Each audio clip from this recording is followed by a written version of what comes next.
네, 반갑습니다. 김동조 목사입니다. 오늘도 시를 한 편 읽어보며 우리가 그 시를 통해 하나님의 말씀을 더욱더 깊게 듣는 시간을 가져보려고 하는데요.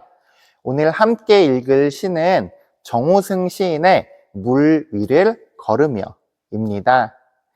이 시는 2023년 9월 24일 주보 1면에 실렸던 시인데요. 오늘도 먼저 함께 시를 감상하고 오늘의 말씀을 들어보도록 하겠습니다. 참고로 시의 전문은 영상 하단 더보기란에 있으니 참고해 주시면 감사하겠습니다. 물 위를 걸으며 정호승. 물속에 빠져 죽어도 좋다고 생각하고 물 위를 걸으면 물속에 발이 빠지지 않는다.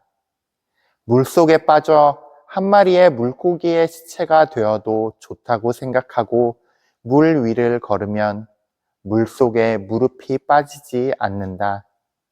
그러니 사랑하는 이여, 사랑하는 법을 배우기 위해 주어진 물 위를 걸어가는 이 짧은 시간 동안 물속에 빠지지 않기를 바라지 말고 출렁출렁 부지런히 물 위를 걸어가라.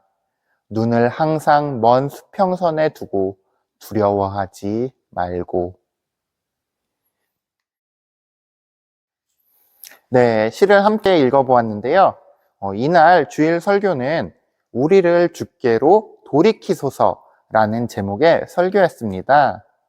성경 본문은 예레미야애가 5장 19절에서 22절까지와 또 마태복음 14장 25절로 34절까지의 말씀이었는데요. 예레미야 애가의 말씀은 이 예레미야 선지자가 무너진 예루살렘을 보며 슬퍼함을 표했던 그러한 비탄시 그리고 또 기도시입니다. 21절에 보면 여호와여 우리를 주께로 돌이키소서 이렇게 나오는데요. 바로 이 말씀이 설교의 제목이었습니다. 그리고 마태복음의 본문은 우리가 잘 알고 있는 물 위를 걸어가신 예수님에 대한 내용인데요. 주여 명하소서 이렇게 베드로는 고백하고 물 위를 걷기 시작합니다. 하지만 그 의심과 두려움 속에서 결국 베드로는 물에 빠지게 되는 장면인데요. 당시 일면 시를 선정할 때 이 베드로의 모습을 보면서 오늘의 시인 물 위를 걸으며를 선정했던 것 같습니다. 담임 목사님께서는 이 두 본문을 통해서 눈앞의 절망을 넘어 하나님을 바라보고 또 그 절망 중 주님께 기도할 때 주님은 바로 우리에게 찾아오시며 그리고 우리는 항상 우리의 시선을 주님께 그렇게 드려야 한다는 것을 말씀해 주셨습니다. 아마도 베드로는 그 시선을 주님께 고정하지 못했기 때문에 그래서 의심이 들었고 두려움 때문에 물에 빠지고 말았던 것 같은데요. 하지만 그런 베드로에게 주님께서는 손을 내밀어 주셨습니다. 그 주님을 의지하며 나아가는 모습을 오늘 시는 조금은 다른 관점에서 우리에게 말씀해 주고 있습니다. 네, 먼저 우리 정호승 시인에 대해 잠깐 알아볼까 하는데요. 정호승 시인은 대한민국의 대표적인 시인 중에 한 명입니다. 아마도 슬픔이 기쁨에게라는 시를 들어보신 기억들이 있으실 텐데요. 유행곡 중에는 안치환의 수선화에게 라는 곡도 바로 이 정호승 시인의 시를 노래로 만든 곡이라고 합니다.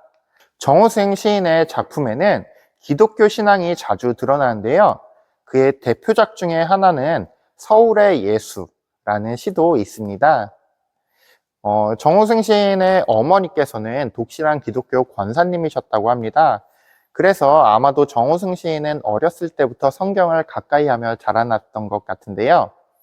대학교 때는 천주교 신자가 되면서 세례를 받았다고 합니다. 그때 세례명이 프란치스코라는 세례명이었다고 하는데요. 프란치스코는 가난한 자들과 함께 했었던 그런 수도사였습니다. 정호승 시인은 그런 프란치스코의 삶처럼 그의 시를 써가는 것이 그의 삶의 목적이라고 어떤 인터뷰에서 말을 했더라고요. 그의 신앙은 다양한 작품에서 중요한 소재로서 등장을 하는데요. 특히 인간 존재의 의미 또 구원에 대한 이러한 감상들을 시를 통해 많이 남겨두었습니다. 네, 오늘의 시 물 위를 걸으며를 우리 함께 분석해 볼 텐데요. 먼저 이 시는 총 4개의 연, 그러니까 4개의 묶음으로 이루어져 있습니다. 그 중에 첫 번째 연을 우리가 먼저 같이 살펴볼 텐데요. 물속에 빠져 죽어도 좋다고 생각하고. 네, 첫 번째 연에서는 이 부분을 함께 보면 좋을 것 같은데요. 마태복음 14장의 내용을 조금은 독특한 방법으로 해석을 하고 있습니다. 일반적으로 목사님들께서 이 베드로가 물에 빠지게 되는 이 장면을 보면서 믿음이 부족해서 라고 해석을 합니다. 그런데 정우승 시인은 오히려 물에 빠져도 좋다고 생각해야 한다고 말하고 있습니다. 주님이 우리를 부르실 때 그 앞이 고난이나 위기로 보일지라도 그 고난과 위기의 상황에 기꺼이 뛰어들고 그것들을 감당하려는 각오가 있어야 된다는 것을 정우승 시인은 말해주는 것 같습니다. 물에 빠져도 좋다. 심지어 다음 연에 물에 빠져도 좋다. 다음 행에 보면 심지어 죽어도 좋다는 마음으로 물 위를 나아가야 한다는 것을 정우승 시인은 말하고 있습니다. 바로 그러한 마음을 가지고 나아갈 때 우리는 주님과 함께 물 위를 걷게 될 것입니다. 이연에 보면 물속에 빠져 한 마리의 물고기의 시체가 되어도 좋다고 생각하고 라는 부분이 있는데요. 두 번째 연은 첫 번째 연과 구조나 내용이 거의 비슷합니다. 그런데 이 두 번째 연에서는 물속에 빠져 한 마리의 시체가 되어도 좋다라는 구절이 나옵니다.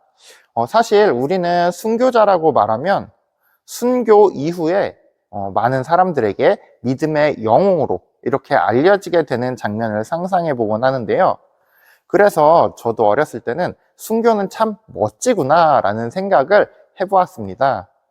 그런데 정우승 시인은 우리가 죽었을 때 물고기의 시체처럼 아무도 거들떠보지 않고 아무도 중요하게 생각하지 않게 그렇게 잊혀져 갈 그런 모습까지도 각오하며 주님의 부름에 응답해야 한다고 말합니다. 즉 우리가 죽을 각오를 한다는 것은 죽음 이후에 보잘것없이 잊혀질 각오까지 해야 한다는 것을 포함한다고 볼 수 있습니다. 바로 그렇게 주님과 함께 물 위를 걸어가야 한다고 정우승 시인은 우리에게 말해주고 있습니다. 세 번째 연에서는 그러니 사랑하는 이여 사랑하는 법을 배우기 위해 주어진 물 위를 걸어가는 이 짧은 시간 동안이라는 부분이 있는데요. 사랑하는 이여 라는 말로 시작합니다. 이 장면을 떠올려 보면 하나님께서 우리에게 사랑하는 이여 라고 말하는 듯한 그러한 모습이 보입니다. 그 다음 내용으로는 바로 하나님께서 가르쳐 주실 내용들이 나와야 할 것 같은데요.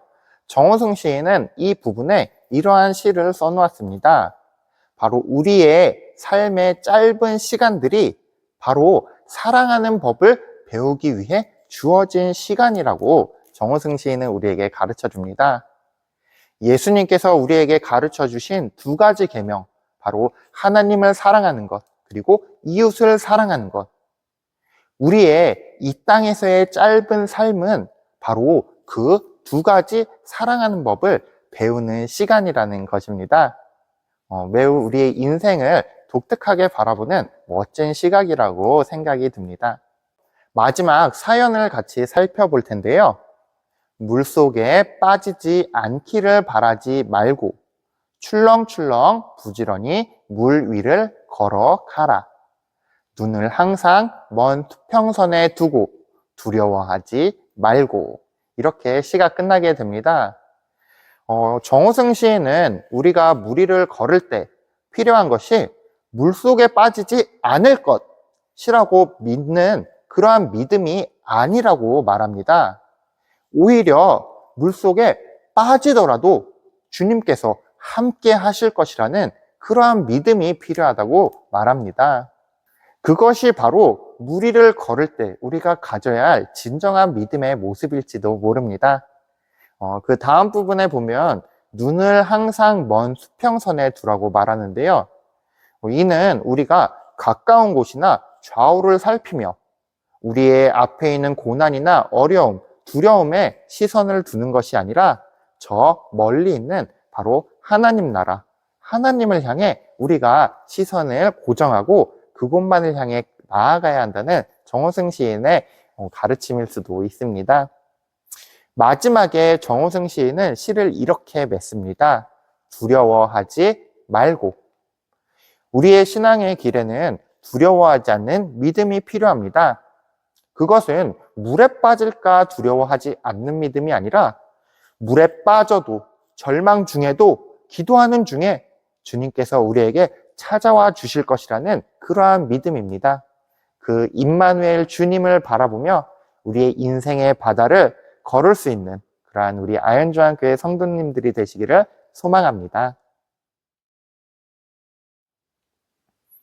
네, 우리 함께 몇 가지 생각해 볼 텐데요. 먼저 첫 번째로 생각해 보시길 바라는 것은 여러분들은 사랑하는 법을 배워가며 인생을 살아가고 있습니까? 입니다.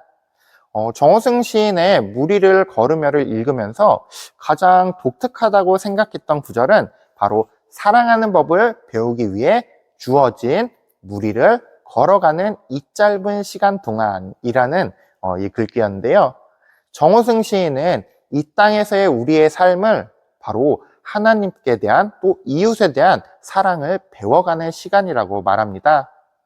하나님을 사랑하는 법을 배우고 실천하며 또 이웃을 위한 사랑을 행하는 그러한 것이 우리의 인생일지도 모르겠습니다. 이러한 관점에서 우리가 이 땅을 살아가게 된다면 우리의 인생이 조금 더 주님이 기뻐하시는 그러한 삶이 되지 않을까 생각해 봅니다. 두 번째로 생각해 보시기를 바라는 것은 여러분들은 어떤 믿음을 가지고 이 땅을 살아가고 계십니까? 입니다. 정호승 시인의 말처럼 물 위를 걷는다는 것은 마치 이 땅에서의 우리의 인생이라고도 해석할 수 있을 것 같은데요. 여러분들은 인생을 살아가면서 물에 빠지지 않게 하실 것, 그러한 간단한 믿음을 가지고 살아가시나요? 아니면 더 깊어진 믿음, 바로 물에 빠지더라도 고난과 역경에 들어가더라도 주님께서 함께 해주실 것을 믿는 그러한 믿음으로 살아가시나요? 정호승 시인은 물에 빠지더라도 임마누엘 주님, 우리의 하나님께서 나와 함께 하실 것이라는 그 믿음이 바로 진정한 믿음이라고 우리에게 가르쳐 주는 것 같습니다. 그 믿음이 있다면 물에 빠지지 않고 이 땅을 살아갈 수 있을 것이라고도 말하는데요. 마치 필사즉생, 죽음을 각오할 때 살아갈 수 있다는 그러한 마음으로 우리의 믿음을 무장하실 수 있는 우리 아현주한교회 성도님들이 되시기를 소망합니다. 네, 오늘은 정호승 시인의 물 위를 걸으며를 함께 읽어보았는데요. 우리의 인생은 마치 물 위를 걷는 것처럼 위태롭고 어려운 길일 수 있습니다. 때로는 그 안에 빠질 수도 있고 또 물고기의 시체가 되어버릴 수도 있을 것 같은 그러한 어려운 길로 보입니다. 하지만 우리에게는 그 물에 빠지더라도 또 그 물 밑바닥에 시체처럼 남겨지더라도 언제나 임마누엘 하나님, 우리 주님께서 나와 함께하여 주심을 믿고 그 길을 나아간다면 그 모든 어려움을 이겨내고 물 위를 주님과 함께 걸어가실 수 있게 될 것입니다. 오늘도 이 시간 함께 해주신 여러분께 감사드리며 다음 시간에 또 다른 시로 함께 찾아뵙도록 하겠습니다. 감사합니다.